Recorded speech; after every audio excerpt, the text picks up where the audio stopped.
Thank you very much. Now, in Africa, prior to the invasion of the West, people on the continent practiced different religions.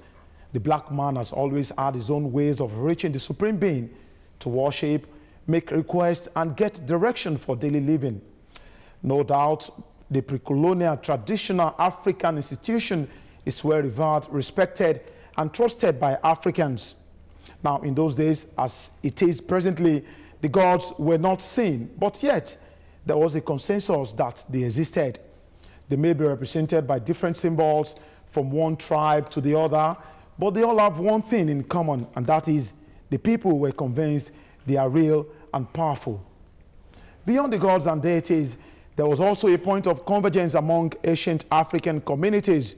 Almost everybody, especially in sub-Saharan Africa, believed that charms are not only real, but equally potent. Although it is known by different names like Ogun in Yoruba land, Ogu in Igbo land, Runyoka in Zimbabwe, Voodoo in Benin, and Juju in several other parts of the continent, one thing is that Africans use and have faith in charms. For instance, an angry man may decide to inflict pains on the fellow who have offended him, and therefore, in the process, slaps or whips him with a charmed ring or rope, which in turn may cause the other person to involuntarily urinate on himself or defecate on himself or herself, or cause him to die after a few days, depending on the type of charms involved in the process. There's even a popular one in West Africa referred to as Magum. This is usually applied on a woman suspected to be adulterous. Anytime any man had sexual intercourse with such a woman, the man is bound to die in disgraceful conditions. Although many had attempted to find an English word or synonym for Magum, there's yet to be any that truly captures the nature or potency of the charm. This demonstrates that the concept of charm is alien to many non-Africans. Various historical accounts on the continent establish that the culture and other practices of each tribe and ethnic group were designed by the gods through their supernatural powers. That is why they are regarded as the custodians of the people's life, present, and future. They guide, protect, provide, judge, and ensure a peaceful and orderly society.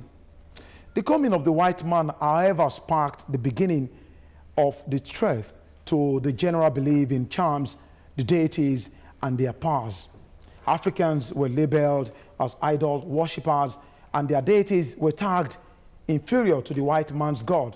That is where they are not outrightly described as evil, while the potency of the charms have also been despised over the years. Decades after colonization, many young Africans seemed to find no more pleasure or interest in the religions of their forefathers, even as some have willingly burnt off the symbols of these ancient gods. These generations of Africans believe that the deities are not only barbaric and backward, they are also as powerless, as impotent, and as defenseless as their charms or juju, as the case may be. From the Turkana tribe in the East African country of Kenya to the Ashanti people of Ghana in West Africa and the Orishanla Ifa among the Yoruba-speaking people of Western Nigeria to Amadioha in Igbo land, all these deities are no more revered and respected like before. Why is this so? Does it mean these gods and their charms are no more potent and reliable? Can these deities be relied on like the old times to bring hope, peace, and orderliness to the chaos in the world as we have it today? Is it true that remote control power of charms or juju or voodoo can only work when the parties involved believe in them? What about you? Do you believe in charms? Do you believe in African gods and deities?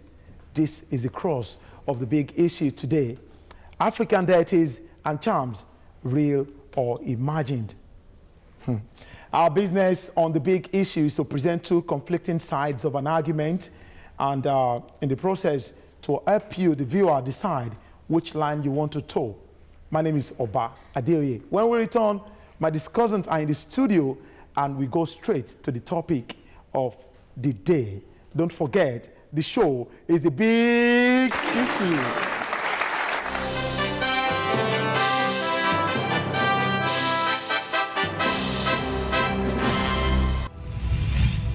One presenter, one platform, one issue, two debaters. This is a big issue on TVC News.